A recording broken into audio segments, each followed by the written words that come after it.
Peace, peace, peace, peace, peace, peace, peace, peace.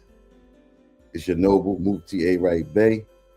We back again with the BBT Adept class reading lecture for today. And I'm overjoyed that you took out the time to grace us with your presence on today, to listen to little old me. And won't be before you long today by Allah's grace. But we have a compilation that was divinely prepared by yours truly. And today, with the help of the Holy Spirit, we're going to venture into a topic entitled The Fall of Man Unfolded. And this will just be more or less of a kind of a direct reading to give us some food for thought and to challenge some of the perspectives that we may have been groomed with growing up, right, in regards to a religious look at the fall of man, right, to a more metaphysical, Moorish perspective of the fall and how they contrast each other in a sense. But ultimately, it's for the edification of our spirit and adding to our education as we always seek knowledge, wisdom, and understanding, as we know the Holy Spirit leads and guide us, right, into all truth. So without further ado, family, thank you again for your presence. Let's begin BBT Adept class for today from the title, The Fall of Man Unfolded. Your brother, Mufti A. Right Bay. Let's go. I'm a spirit speaking, truth seeking, heart reaching, knowledge leaking, seeds sowing, harvest reaping, man of neither means. I have yet to leave, I'm still breathing. To quit, I have no reason. I mean, I'm asleep, but I be trying to live my dream. I cannot even act if it's all easy. Either you gon' do it or you don't really. It ain't no in between. Baby, you can ask the sun, it's an everyday theme. Consistency in your routine is how you bring reality. Working like a slave, that's how I made this masterpiece. Living like a god, I lay at night, I rest in peace. They remember me, but I am not Haram or beef. Peace, peace, peace, peace, peace, peace, peace, peace, peace.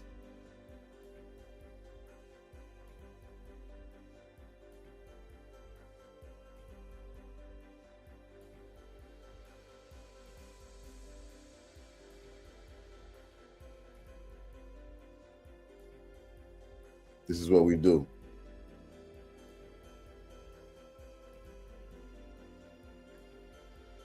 Let's see if it adds now.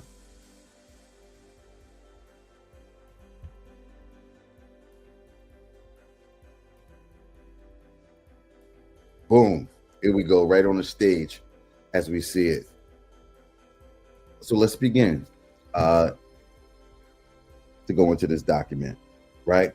So prepared and compiled for the Burning Bush Tabernacle Science Temple and School by Mufti or Noble Mufti A. Right Bay, which is yours truly, right? So the fall of man unfolded. And as we talk about the fall of man, and we begin with the biblical perspective, the religious perspective that some of us may be familiar with, and then we'll transition as we go through and see how this may widen our perspective as we look at it from a holistic point of view. Islam. So, in the name of Allah, the Beneficent, the Merciful. Below, from Wikipedia, the free encyclopedia, and this is one caveat here, as Moors, we do not recommend, relying on any of our scholarly research using Wikipedia, right? So, but in this instance, we are highlighting the text below to further our discussion. Islam. So I'm going to begin. It says the fall of man, the fall of Adam, or simply the fall, is a term used in Christianity to describe the transition of the first man and woman from a state of innocent obedience to God to a state of guilty disobedience. The doctrine of the fall comes from a biblical interpretation of Genesis, the chapters 1 through 3, where at first Adam and Eve lived with God in the Garden of Eden, but what? The serpent tempted them into eating the fruit of the tree of knowledge of good and evil, right? Which God had forbidden. What happened after that? After doing so, they became what? Ashamed of their nakedness. And God expelled them from the garden to prevent them from eating from the tree of life and what? Becoming immortal, right? So for many Christian denominations, right? Let's continue to move on, right? So for many Christian denominations, the doctrine of the fall is closely related to that of the original sin, right? What is that? That they believe that the fall brought sin into the world, corrupting the entire natural world, including human nature, right? Causing all humans to be what? Born into original sin, a state from which they cannot attain eternal life, right? Without the grace of God, right? So for the Eastern Orthodox Church accepts the concept of the fall, but rejects the idea that the guilt of original sin is passed down through generations. Based in part on the passage of Ezekiel, the 18th chapter, the 20th verse, that says, a son is not guilty of the sins of his father. Calvinist Protestants believe that Jesus gave his life as a sacrifice for the elect, so they may be redeemed from their sin. Lapsarianism, understanding the logical order of God's decrees in relation to the fall, is divided by some Calvinists into subplarian Parisianism and prelapsarianism. Prelapsarianism or prelapsarian, right, or anti-lapsarian before the fall, and infralapsarian or sublapsarian or post-lapsarian after the fall, right? Now, when we take a look into this term, lapsarian, right? Let's see what let's see what we let's do a smart look, right? Boom, and let's see what it has for us here. Okay, so let's see, so we can get a good understanding of the term. Let's do what we do. Let's get a good understanding of that term. Let's look at this.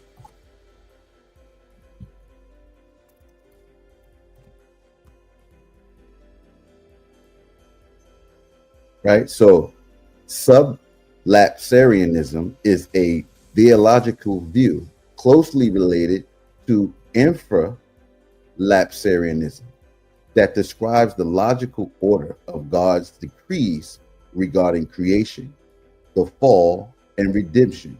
In this view, God first created humanity, then permitted the fall, and finally decreed to provide salvation for some, according to Theopedia, right? So let's close that, right? Now, let's begin to continue. The narrative of the Garden of Eden and the fall of man constitute a mythological tradition shared by all Abrahamic religions. How so? With a presentation more or less symbolic of Judeo-Christian morals and religious beliefs, which had an overwhelming impact on gender roles and sex differences, both in the Western and Islamic worlds. Unlike Christianity, Judaism and Islam don't have a concept of original sin. I'm going to say that again. Unlike Christianity, Judaism, and Islam have a concept of original sin. They don't have it, right? So, and instead have developed varying other interpretations of the Eden narrative. I think that was very interesting. And there's a lot to unpack there when we consider that, unlike Christianity, Judaism and Islam, they don't have that concept of original sin, or the biting of the apple, which then led to the original sin of all, right? So let's move on.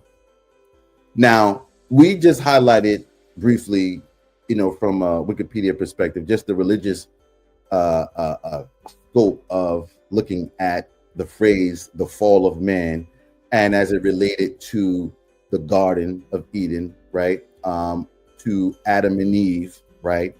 To a forbidden fruit, right? And then also to the barring them from eating from the tree of life so they wouldn't be immortal. So you got a lot of different pieces and parts going on, right? So what we're going to do now is venture into the Moorish Holy Quran, right? Chapter 11, where Jesus and Barata together, they read the sacred books. So this is where we have a Moorish perspective of the fall. And I want you to pay close attention to how Yahshua, Jesus, pictures that fall to Barata as they read the holy books. Islam. So chapter 11 of the Moorish Holy Quran of the Moorish Science Temple of America, Jesus and Barata together, they read the sacred books, right? So verse 1 begins. Among the Buddhist priests was one who saw a lofty wisdom in the words that Jesus spoke. It was Barato Orebu. Together, Jesus and Barata read the Jewish Psalms and prophets, read the Vedas and the Avistas and the wisdom of Gautama, right? And as they read and talked about the possibilities of man, Barata said, man is the marvel of the universe. He is part of everything, for he has been a living thing on every plane of life.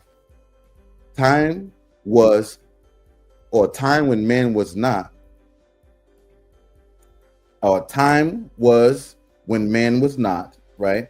And then he was a bit of formless substance in the mold of time, and then a protoplasm, right? By universal law, all things tend upward to a state of perfectness.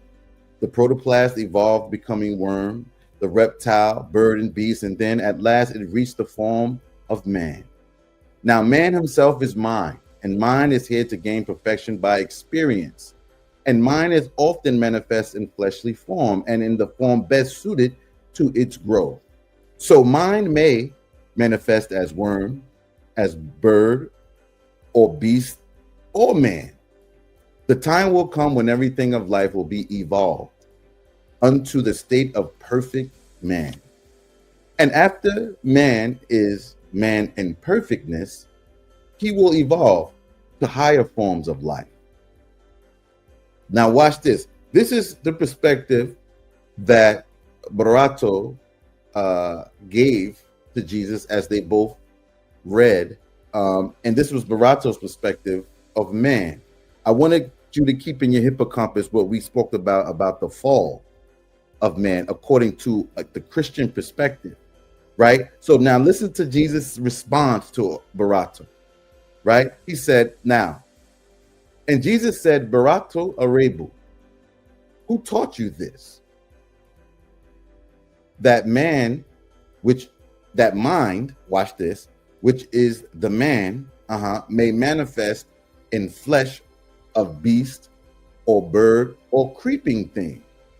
Barato said, from times which man remembers not, our priests have told us so, and so we know.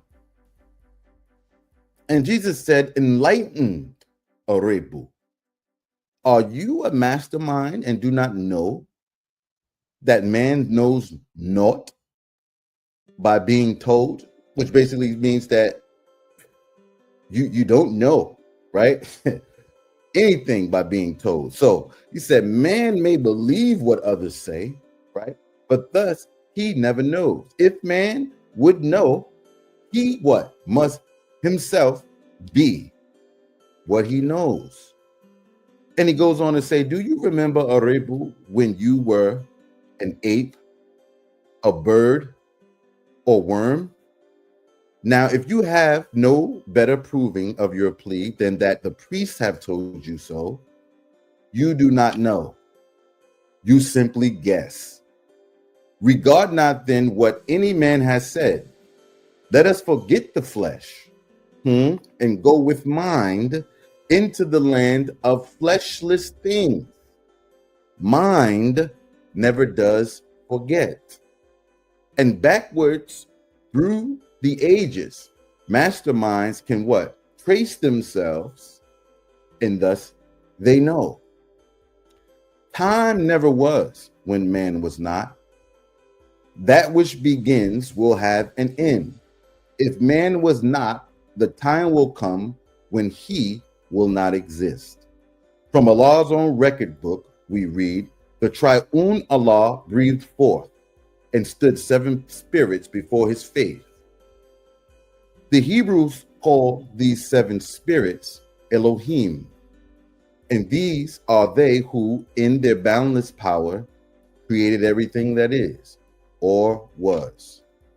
These spirits of the triune Allah moved upon the boundless space, and 7 others were, and every other had its form of life.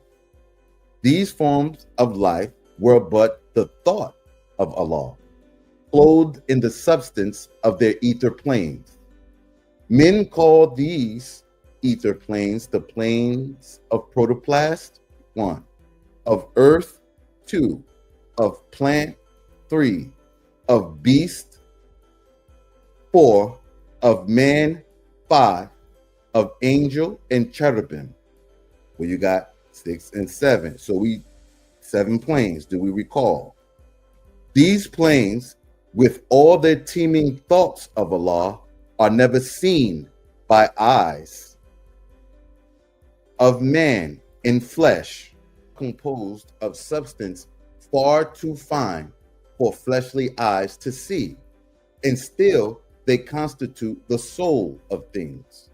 And with the eyes of soul, all creatures see these ether planes and all forms of life. Because all forms of life on every plane are thoughts of Allah, all creatures think, and every creature is possessed of will, and in his measure has the power to choose. And in their native planes, all creatures are supplied with nourishment from the ethers of their plane. And so it was with every living thing until the will became a sluggish will. And then the ethers of the protoplast, the earth, the plant, the beast, the man, begin to vibrate very slow. The ethers all became more dense, and all the creatures of these planes were clothed with coarser garbs of flesh, which men can what? See. And thus this coarser manifest, right? This coarser manifest, which men call physical, appeared. And this is what is called the fall of man. Now I'm gonna pause for a second. So in verse 31 of the chapter 11, right, where we see here Yahshua giving us a pictorial of the fall of creation, if you will. Man descending through the planes of creation until where he comes to this coarser or grosser matter, right? From a ethereal, or what you say spiritual essence, right, down into a fleshly, coarser garb, right, where men can see, right? And this is where the physical appeared, right? So, and this is what man called the fall of man. Now look at these two perspectives. So one, we have from the Moorish Holy Quran, the perspective of the fall regarding the planes of creation, right? And man descending, right? Or what you would call involution or incarnating into the body, right? From a spiritual essence down to a grosser essence where the garb of of flesh becomes physical and hardened, and one can see, right? Some may even classify this as crucifixion or being on the cross, if you will, because now from a spiritual perspective, one descends to be fixed, cross, if you will, in the body, right? Where the ethers at that point became dense, right? So we have the fall through planes of manifest, or to the plane of manifest through these different planes of creation, plant, protoplast, beast, from, from cherubim, seraphim. These are all planes of creation that man, as the writer brings forth here in the Moorish Holy Quran, as descending or falling, if you will, right? And I said, now we juxtapose this to the Christian point of view of the fall of man being due to disobedience, right? And this was now what? In the Christian perspective, the fall was a fall of knowledge, fall out of the what you would call the perfection of God, right? So these are two different pictorials that we're getting. And what this is doing, hopefully, is giving us a pause to think now and to use our mind's eye for the Holy Spirit to give us a revelation, right? So as I move forward, as it reads, now watch this. I'm going to just start at verse 30 again. It says, the ethers became more dense, and all the creatures of the plains were clothed with coarser barbs of flesh, which men can see. And thus this coarser manifest, which men call physical, appeared. And this is what is called the fall of man. Watch this. But man fell not alone, for protoplast and earth and plant and beast were all included in the fall. Watch this. The angels in the cherubim fell not. Why? Because their wills were ever strong. And so they held the ethers of their planes in harmony with Allah, right? Now, when the ethers reach the rate of atmosphere, and all the creatures of these planes must get their food from where? The atmosphere. That's when the conflict came in. Watch this. And that which the finite man called survival of the beast became the law, right? So here in my environment and in my atmosphere, I now have this concept, or what, of survival of what? The fittest, or the beast, or what we connotate the best, right? Who's the head of the food chain, so to speak, right? Now, what did this bring about? The stronger ate the bodies of the weaker manifest. And here is where the carnal law of evolution had its rise. And now man, in his utter shamelessness, strikes down and eats the beast. Watch this. The beast consumes the plant. The plant thrives on the earth, right? Then what? The earth absorbs the protoplasm, right? Now, in yonder kingdom of the soul. Now, this is pre-fall, before the fall, if you will, right? And yonder kingdom of the soul, this carnal evolution is not known. Why, right? You don't have to eat the weaker manifest. Why? Because, and the great work of masterminds is to restore that heritage of men, right? That ethereal, if you will, that kingdom of the soul, right? Where man will regain his lofty estate, Islam. So now watch this. The work of masterminds is to restore the heritage of man. This is you and I here. This is our work. What? To bring him back. Come on now. To his estate that he has lost. Right? So when he again will live upon what? the ethers of his native plane. The thoughts of Allah change not. The manifest of life on every plane unfold into perfection of their kind, right? And as the thought of Allah could never die, there is no death to any being of the seven ethers of the seven spirits of the Triune Allah, right? And so an earth is never planned. Come on. A beast or bird or creeping thing is never man.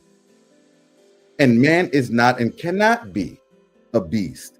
Watch this. And man is not and cannot be a beast, a bird, or creeping thing.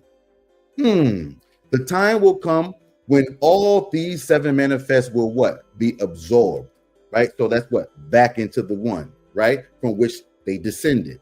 And man and beast and plant and earth and protoplast will what? Be redeemed. Barata was amazed at the wisdom of the Jewish sage. We're talking about Yahshua, the Messiah, talking about Jesus here. He was amazed at this, what Yahshua had revealed to him, right? Now, he said, now Vidyapati, wisest of the Indian sages, chief of Temple Kapavistu, he heard what Yahshua was saying, talking about the fall, right? And what did he have to say? He said, Barata spake to Jesus of the original man and heard the answer of the Hebrew prophet. And he said, you priests of Kapavistu, right?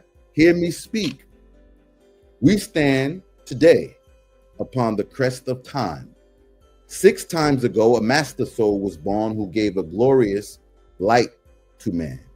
And now a master sage stands here in the temple Kapavistu.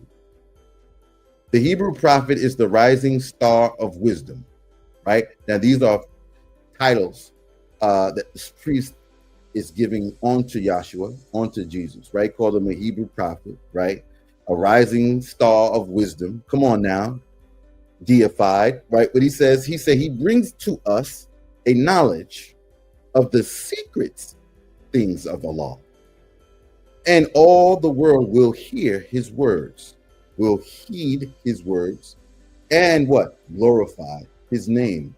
You priests of Temple Kapavistu, stay, be still, and listen when he speaks. He is the living oracle of Allah.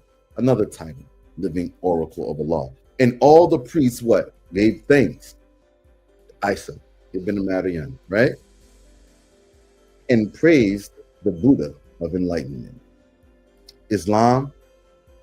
So we have an excerpt that we're going to conclude with, but how fascinating was the contrast, right, of the Christian point of view when we talk about the fall of man versus what the Moorish Holy Quran brings to us from a esoteric perspective or metaphysical perspective when it speaks of the fall of man, and gives us a perspective of the fall of creation at the same time.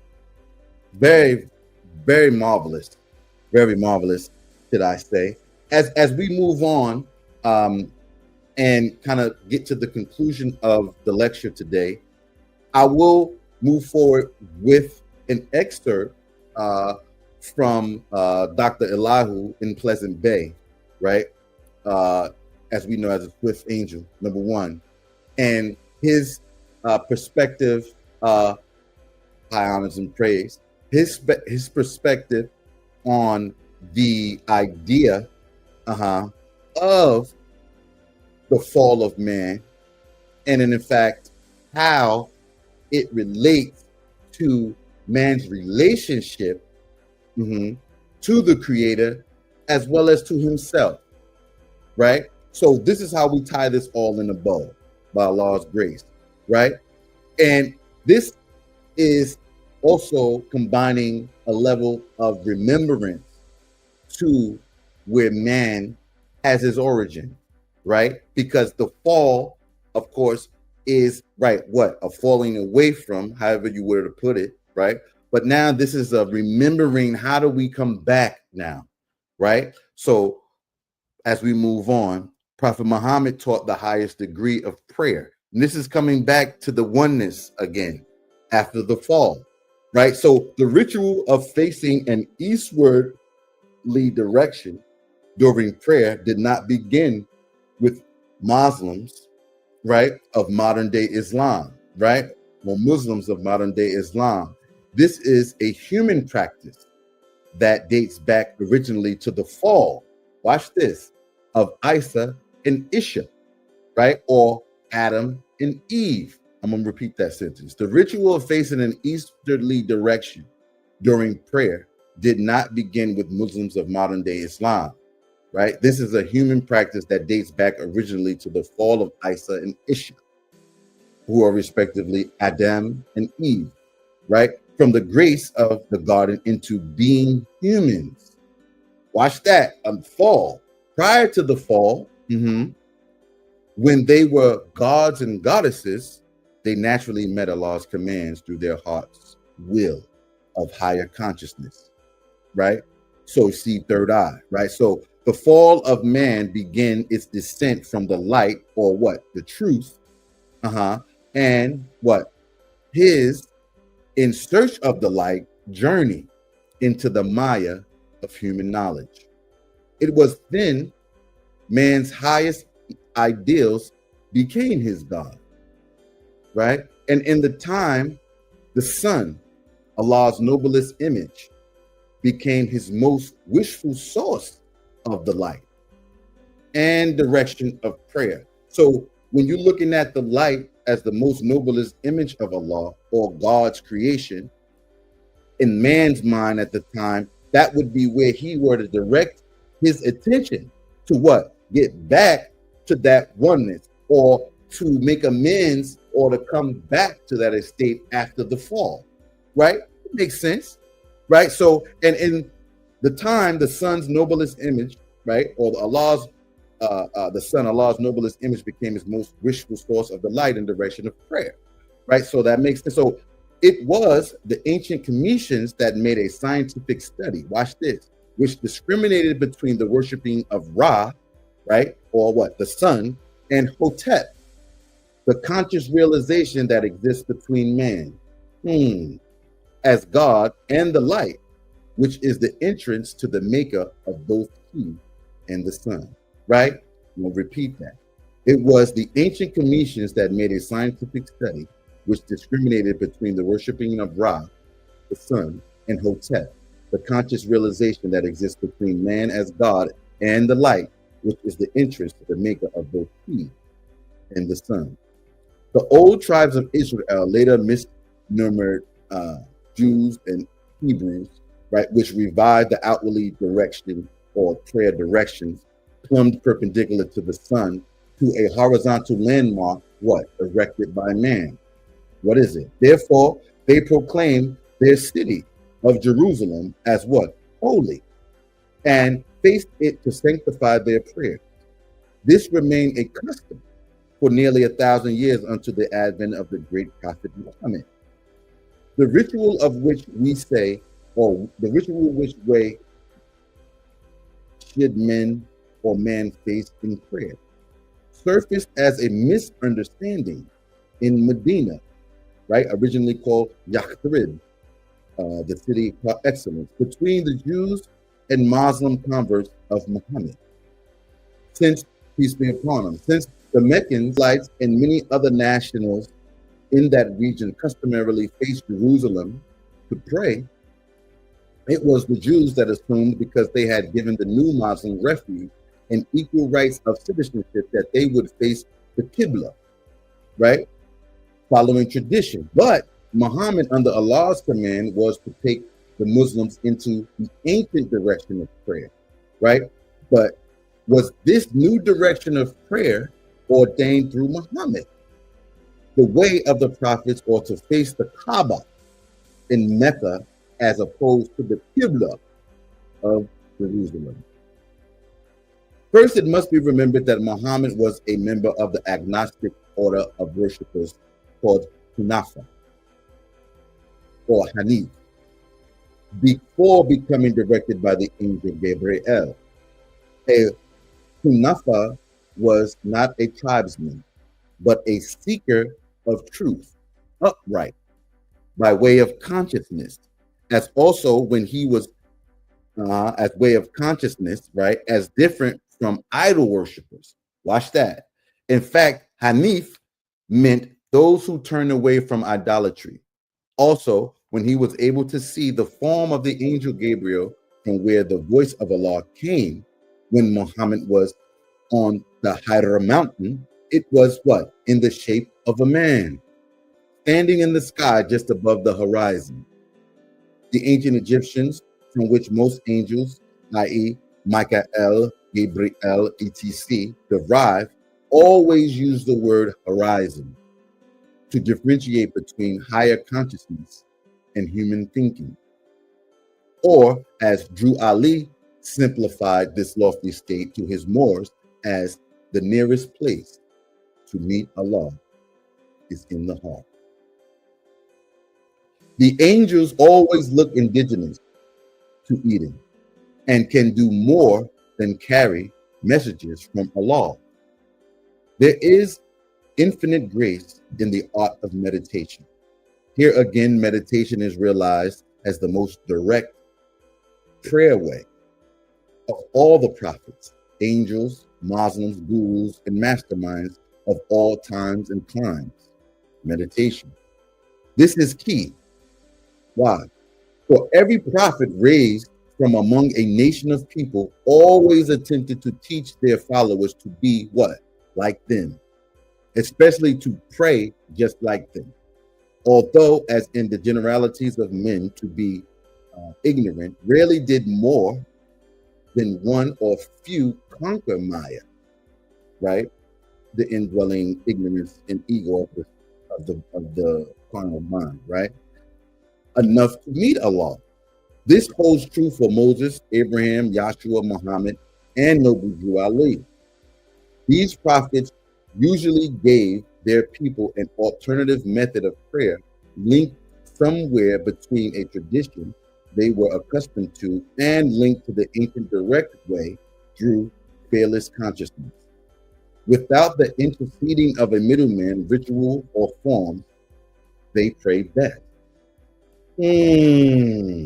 So I want to close there, but this is really to be continued, because what the writer was giving us a glimpse into is that the fall of man caused there to be a yearning, if you will, to get back to oneness, right? And so when man saw himself away from Allah at this point, if you will, or falling out of that relationship, the one noblest image that he began to see right away was the sun.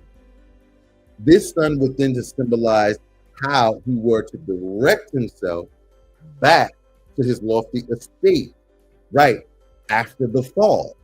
So we're beginning now to create a picture, right, in your mind's that the fall isn't or wasn't simply an act of disobedience, as some may have placed it, but in fact, it was or is an evolutionary journey that the soul partakes to bring us back to oneness with our Creator.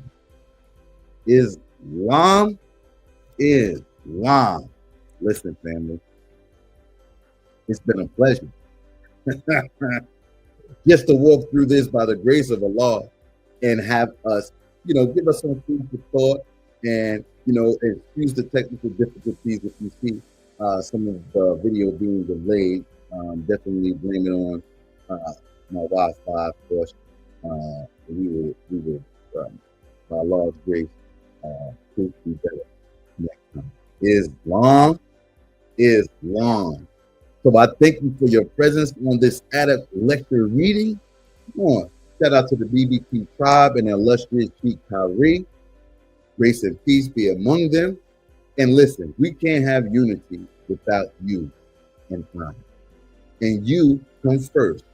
So it was a plum pleasing pleasure to be in your presence. Until we meet again, let's jump into our study. Let's make time for meditation. And let's love on each other. Peace and love with brother Noble Muti, A right there, signing off. Grace and peace. I'm a spirit speaking, truth seeking, heart reaching, knowledge leaking, seed sowing, harvest reaping, man of neither meaning. I have yet. mypdfbooks.com. That's books with a Z.